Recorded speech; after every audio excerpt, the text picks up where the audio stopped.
Today's episode is brought to you by the Palm Beach County Supervisor of Elections Office. Voting in Palm Beach County is secure, simple, and convenient. Visit votepalmbeach.gov to access your personalized voter information using the My Status page. View your registration, check your ballot status, and make your voting plan today. Be informed, be voter ready.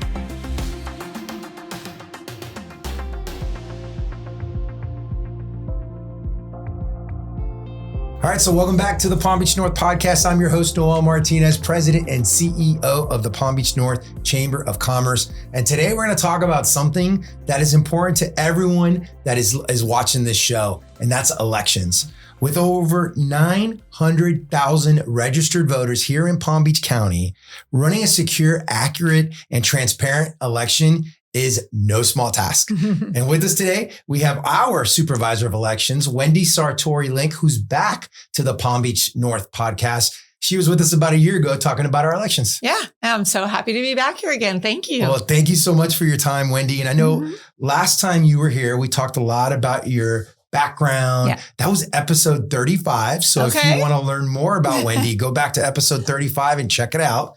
But today I want to talk about our upcoming elections. Yeah. We've got, when this video comes out, it's going to be the week of our municipal elections. We've got a special election coming up. We've got August, we've got November. So we got a ton to talk about. Before we jump into all that, what does a typical day look like for you guys, really during election season and non-election season? So during election season, we're going to have, of course, our regular full-time staff, but we're also going to have temporary staff in with us. It's a little bit busier, a little bit more going on election day. Of course, we're dealing with 5,000 poll workers out there. Election day is going to start at 4:30 in the morning. And we've got people there. Our poll workers are getting out at 5:30 in the morning. And so we're paying attention to, did the poll workers show up yet? Do we know that they're at their polling location? Do we need to deploy any substitute poll workers because somebody was sick or something couldn't make it? We're checking to make sure there's no cyber issues. We're looking at vote by mail coming in. So making sure that all of that's being checked, your signature, making sure nobody's voted twice. So there's a lot of activity going on in preparation for that during election time. When it's not election time, we're actually just as busy. Now, we're not doing a lot of 4:30 a.m. days, but that's the time that we're able to continue our innovations. So one of the things that we've been doing, even having to squeeze it in because of all these special elections that we've recently had, we wanted to update our poll worker program, for example. So we want to take advantage of technology. We want to keep up with the times, so to speak. And so we've worked on doing your first couple of hours of poll worker training now you can do remotely online. And so we're working on getting that done, testing that, making sure that works, making sure that our poll worker program that you're going to be doing in-house, we've now adapted that to make sure it's right. What can we do to improve vote by mail? What kind of outreach do we need to be doing? So we're doing a lot of that. Petitions are a huge part of what we do. For the most recently, the Smart and Safe, which was the marijuana petition. Yep. So they needed to get about 880,000 statewide. They didn't get them, but we had in Palm Beach County about 105,000 of those that came through that we had to review, make sure that these people are registered voters, make sure that they're in the right districts, and then make sure that their signature matches the signature on the petition. So that's 105,000, signatures that we're going through and checking. So there's a lot going on, no matter whether it's election time or not. So let's get into what people really need to know, right? I talked about this being a crazy election year. Right. So what are some key dates? What elections do we have coming up? So our first coming up election is March 10th, and we have 19 municipalities in that election. So of course, 7 a.m. the polls open, polls close at 7 p.m. You can have vote by mail.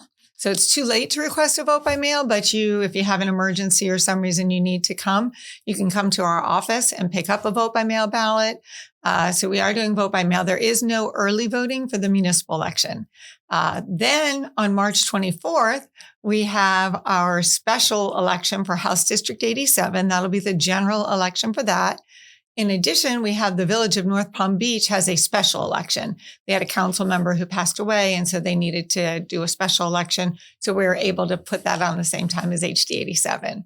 So for that one, we do have for that one early voting. So we've got vote by mail, early voting, and election day voting for House District 87. Yeah, I already voted for that one. I did I did the early voting route. And then we've got, in August, we have the primary elections, right? Then we have the November general elections. Right. Do you have the dates on those? I do. So August 18th is going to be our primary. Okay. And don't forget, Florida is a closed primary state.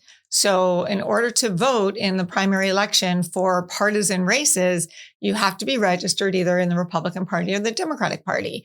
And your registration for that is 29 days before the election. So that's going to be July 20th. So July 20th will be the last day to register to vote or to change your party. Sometimes before primary, we have people doing party changes. And so that's going to be done by July 20th. Then after that, you've got your vote by mail. You've got to make your vote by mail request. That's going to be by August 6th at 5 p.m. You can make a request for vote by mail if you haven't already and you want to do that. And then August 8th to August 16th, we'll have early voting, 7 a.m. to 7 p.m. So that's your primary. Then we have the general election. And so the general election is going to be November 3rd. And that's going to be the gubernatorial election. Everybody can vote on every race. Everybody's going to have the same ballot for that in that precinct. October 5th will be the last day to register to vote. And again, party changes aren't important for this because everybody has the same. October 22nd at 5 p.m. is the last day to request your vote by mail. And we will have 2 weeks of early voting for that election. And there'll be 28 early voting locations. And for early voting, what's great is you can go to any of the early voting locations in our county. Doesn't have to be your home one or near where you work or anything. And that's going to be October 19th through November 1st. All right. So we know the dates, right? Now we know all the dates. We know when everything's happening. Now, how do people actually go out and vote? So what options are there for our residents? Okay. So for all elections, you've got vote by mail and election day voting.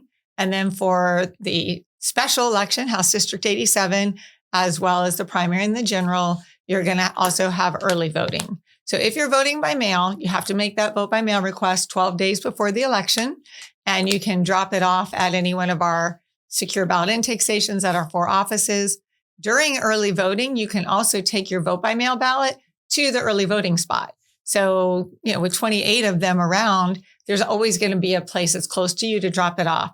We don't want people putting it in the mail in the U.S. Postal Service unless they've got at least 7 to 10 days for it to get there, because we have to have that vote by mail ballot in by 7 p.m. on election night. And we don't want to take any chances that it shows up the next day.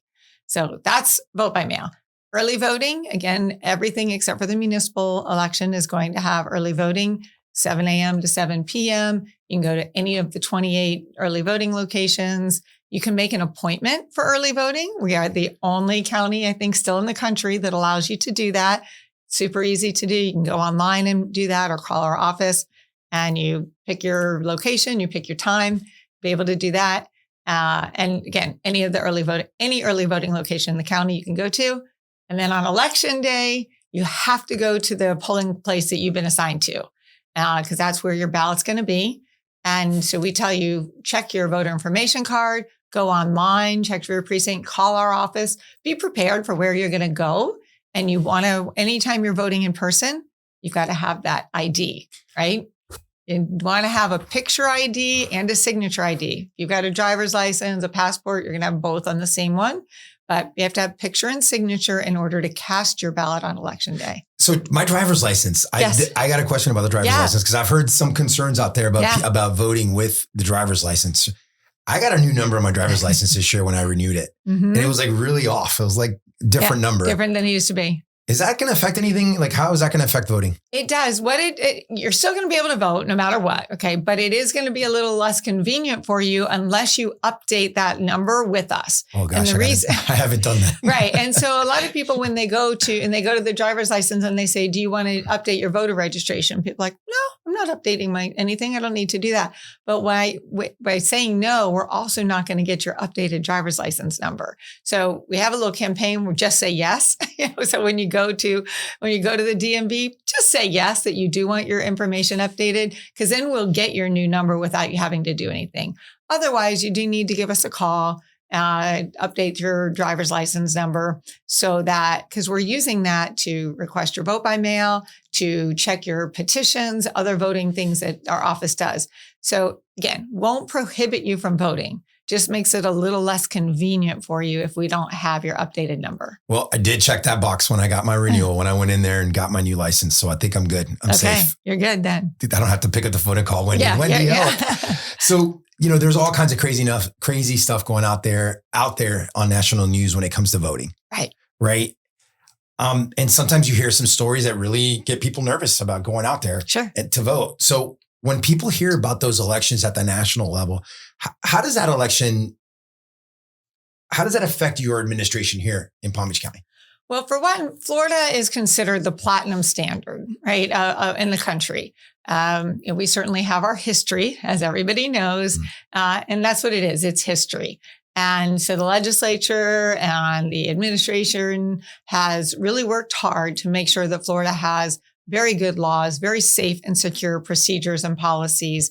And so people should feel confident that their vote is secure. The processes are very transparent. We invite people into the office. Whenever we're doing anything, opening the ballots, tabulating the ballots, canvassing them, which is, we had the canvassing board looking through and determining voter intent, or determining whether that is your signature on your vote by mail envelope.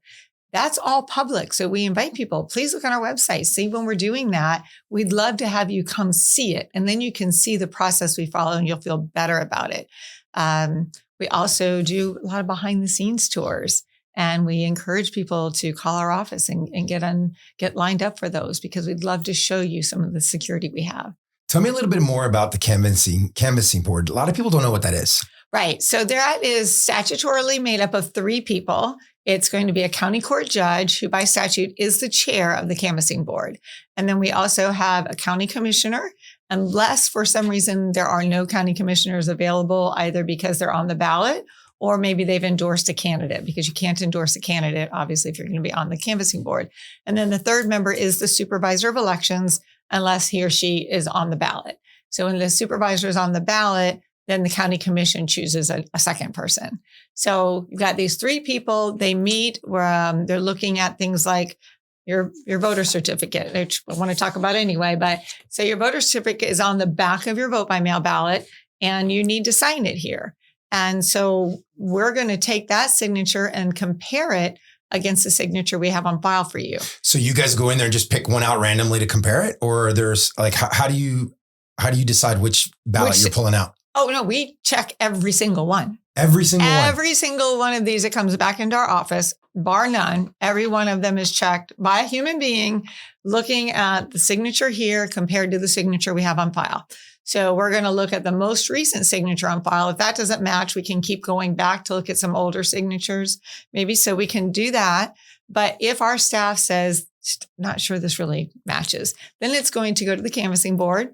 Canvassing board is going to look at it in a publicly noticed meeting, and they're going to say, I think that Noel, last time he was slanted to the left. Now he's slanted to the right.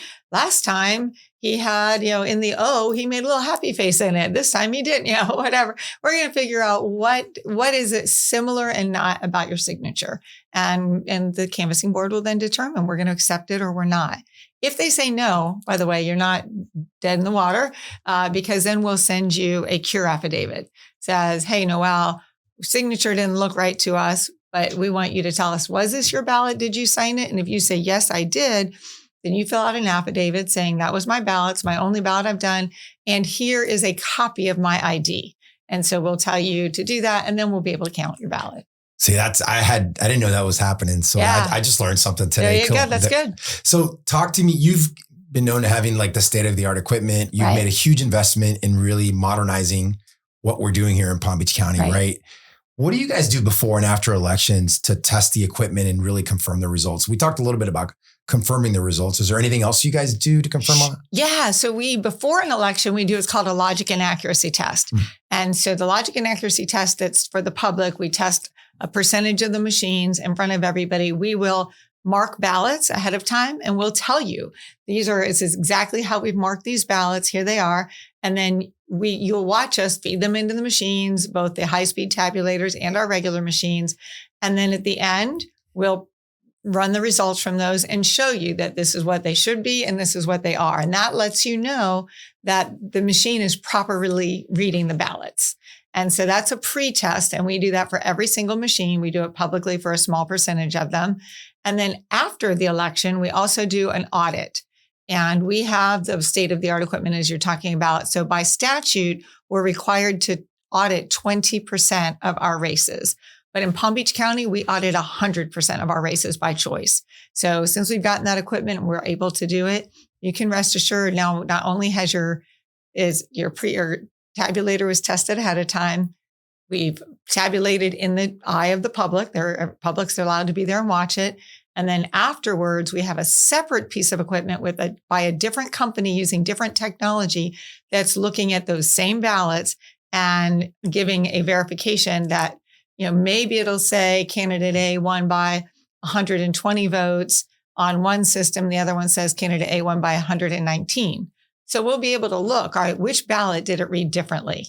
And usually what happens is somebody filled out the oval, they made it too messy, and it went in, a stray mark went into the oval above and right on the edge. So one of the machines might read that as an overvote and not count it, and the other one didn't. So we'll be able to tell if it read it. But the important part is, did that candidate win, right? Is that the winner? So we have 100% audit on all of that. Wow. So even with all of that, there are still a ton of misconceptions out there, right? People still are always questioning everything that we do. Mm-hmm. What are some of the most common misconceptions that voters have about the whole election process? Well, we'll have people think that it's not safe, it's not secure, that there's not a chain of custody is one of the things we have. From the time your ballot arrives to us, whether it's by vote by mail, we know when it came in.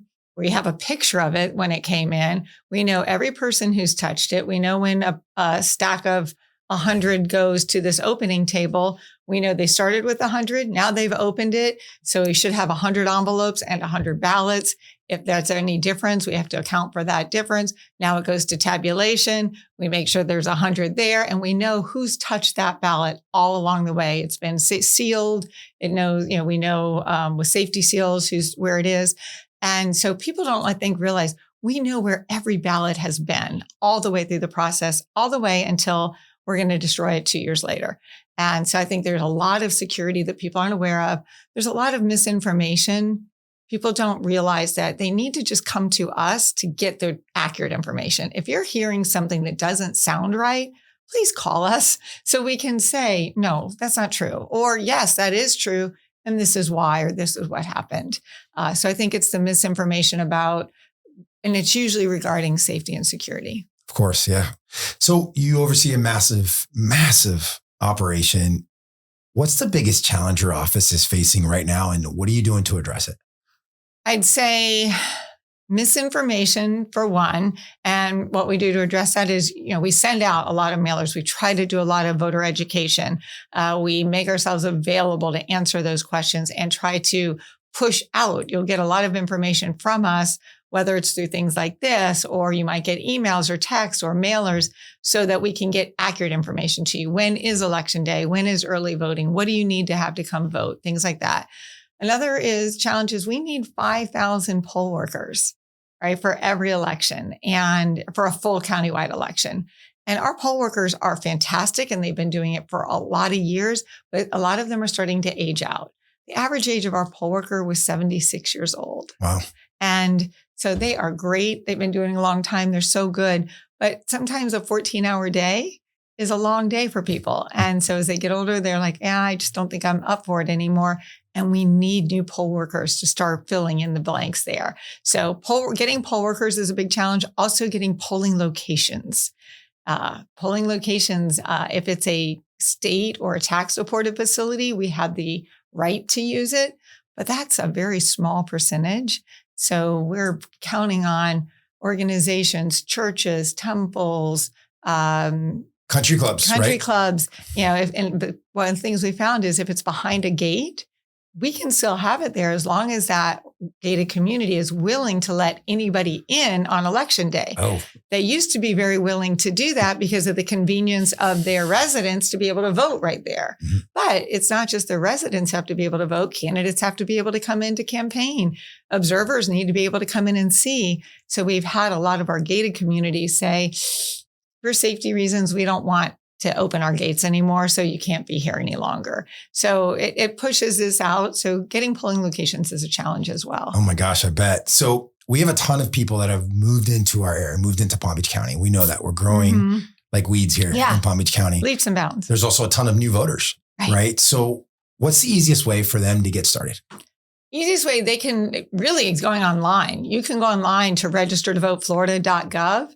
And as long as you've got a driver's license, social security number, you can get your registration done there. Or you can call our office. We'll send you a voter registration information that you can go to a lot of facilities. That's all listed on our website and do that. So you want to get registered to vote. Make sure you're registered 29 days before an election for book closing so you can be part of that.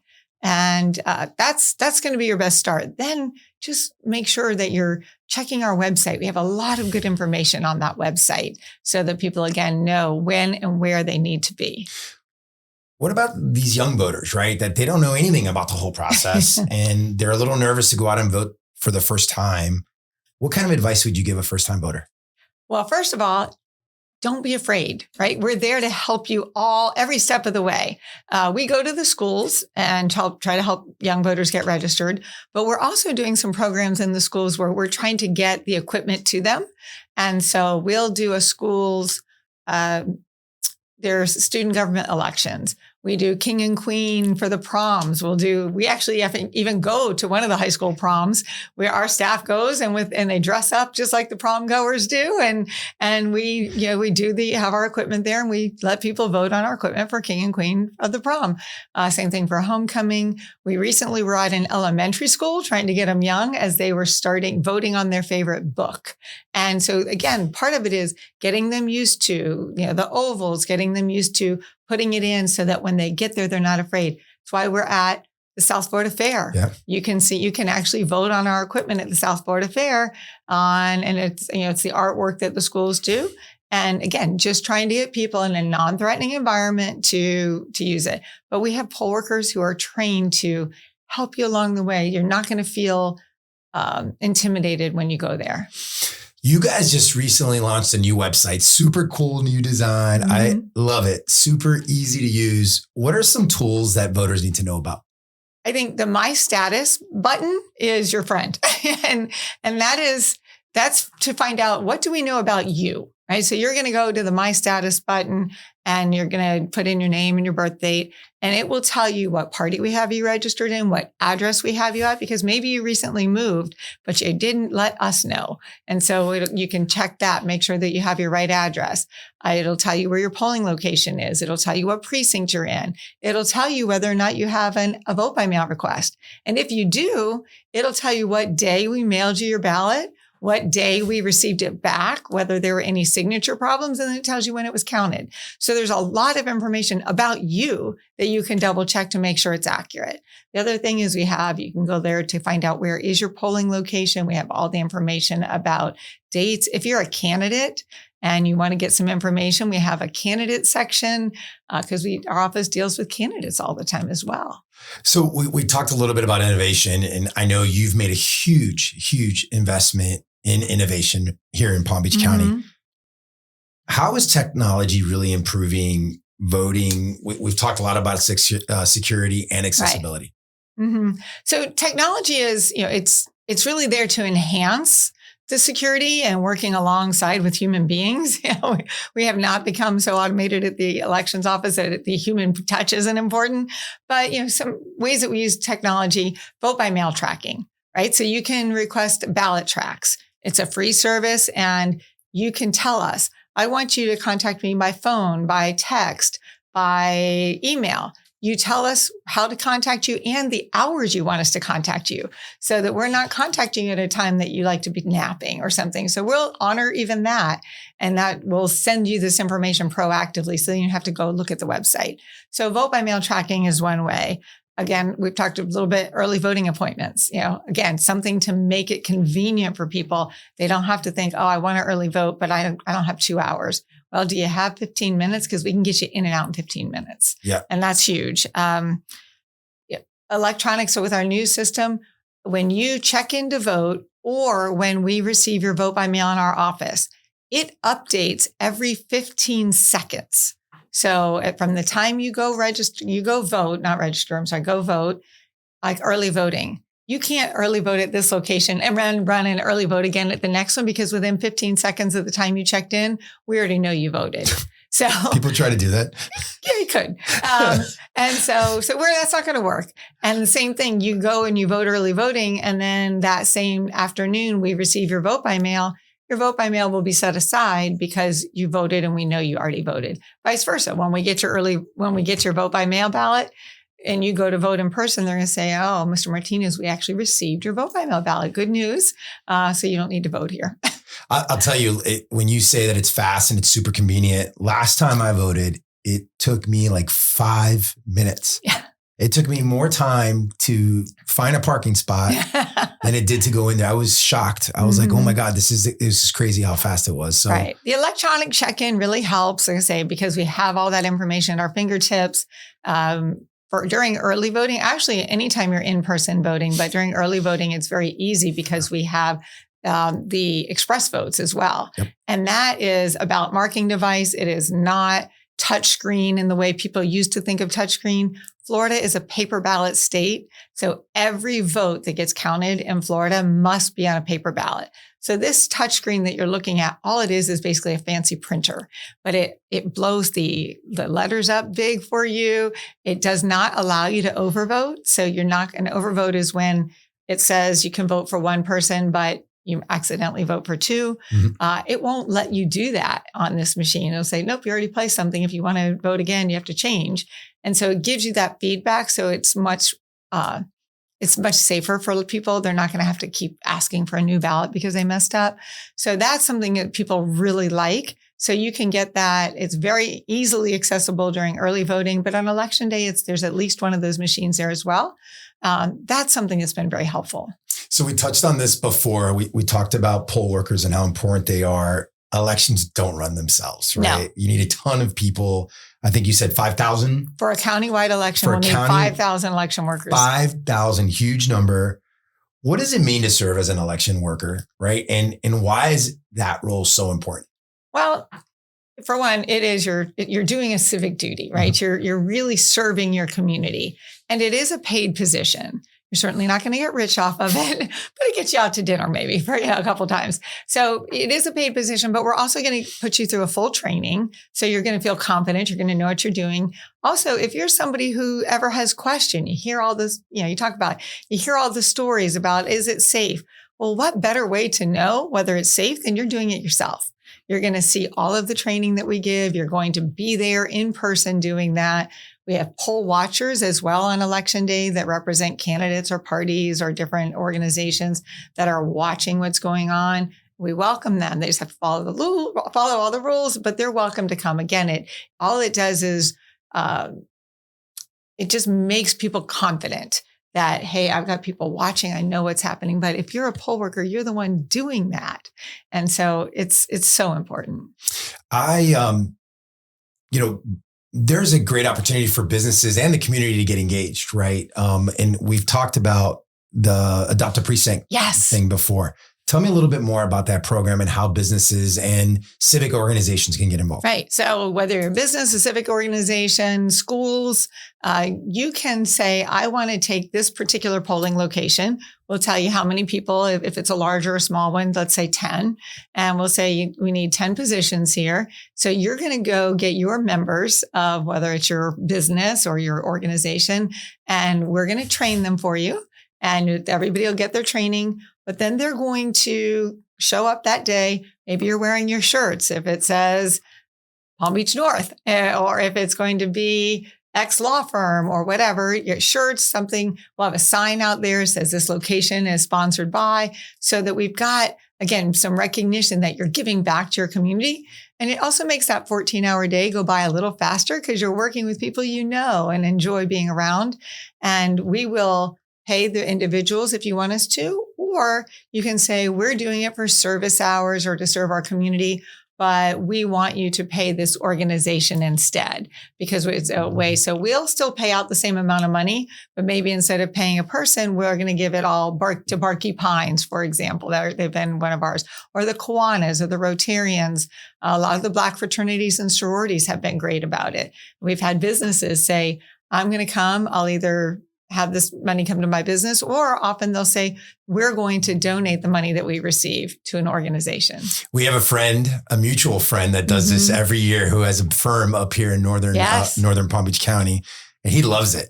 And he's been great at it too. And every time he talks to anybody from that municipality, he's like, yeah, that's our polling location. There's a lot of pride he there. Owns it. Yeah. And it's he tells us, it's a great bonding experience for his business. Cause he said, we're in different positions, we're doing things, and we're spending a day together doing something that matters. We know we're making a difference, and we know that polling location, every voter that came there was treated well. Their vote was counted. It was secure. It was accurate. And we know we did our part. And that's a great feeling.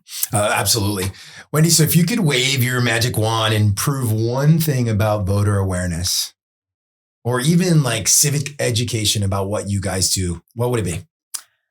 Well, we work year round. We don't work 2 days a week or 2 days a year. And I think it's just that the amount of time that we spend on the cybersecurity, on the safety, the physical security, and the accuracy, tracking your ballot, that your ballot, and we go to great lengths to make sure that your ballot is counted. So if you're an eligible voter, we're going to make sure that your ballot is counted and that it's counted the way that you want it to be counted. So your vote is accurate. We have so many safeguards. I just don't think people are aware of that. And they can come see it. They can. It's unbelievable. It's an absolutely gorgeous facility, and it's unbelievable how it works. It just really blows my mind. So we're getting ready to wrap things up. We're running out of time, but I want to talk about these ballots. You brought some sample ballots with you, something that I didn't know about the ballots. So why don't you talk a little bit about the ballots and the different colors? Right. So this is unique to this upcoming March election because it's unusual for us to have two elections so close back to back. But we do have the municipal elections, and then the governor has also called the special election for House District 87. So because there's some overlap, some voters are going to get two ballots at their home at the same time. One's going to be the municipal and one is going to be House District 87. What most people don't realize is it's really important. It's part of these security rules that we talk about and the laws, that the envelope that this comes in is going to have your name, and it has a barcode that is unique to this election. And it's part of our closed loop system and part of our security that if you didn't request this ballot and we don't get it back from you with a barcode that we put on it for this election, it won't count. Part of the security process. So it's really important that you get the right ballot in the right envelope. So we tried to help for this election. It's not always the case, but for the municipal elections, you can see we've got yellow on the top. We have yellow writing on the back. We have yellow on the sides. So this will just help you to know visually, I got to get the yellow ballot in the yellow envelope. And for the House District 87, they're purple. So you got a purple stripe across the top. You got purple on the side here. Your lettering here is in purple. And it says, make sure you put your information for the March 24th. And this one tells you, make sure you're putting in for March 10th. So we want voters it matters. And most people aren't aware of that. So if you have overlapping districts, make sure that you're getting your right ballot in the right envelope. So if you don't have overlapping districts, then you're only going to get one. Right. You're only going to get right. If you don't have overlapping districts, you're only going to get the race that you need. Okay, great. Well, where can people get more information about any upcoming election or anything that we talked about today? So votepalmbeach.gov is, and the important thing, .gov is we're the only .gov for elections in the county. So votepalmbeach.gov and go right to that page. There's so much information. If you can't find what you're looking for, there's a great search bar. Type it in and it'll take you where you need to go. You can also call our office, 561-656-6200. And we will make sure that whatever question you have, we're getting you to the right people, because it's really important to us that you be informed and that you feel good about it. Well, Wendy, thank you so much for coming back on the Palm Beach North podcast. This has been great. It's always amazing spending time with you. I appreciate everything you do for our county, our community, especially our chamber. You've been so supportive, so we really appreciate you. Well, we appreciate the chamber. I mean, you all have been great supporters. You also you help us by getting this information out to your members, and your folks have volunteered with us, as we've talked about, and they've been poll workers. So thank you very much for what you guys do. All right. Well, that's all we got for you guys today. Thank you so much for tuning in. Make sure to like, follow, share, tell everybody about all the amazing things going on in Palm Beach North. We look forward to seeing you guys soon. Bye-bye.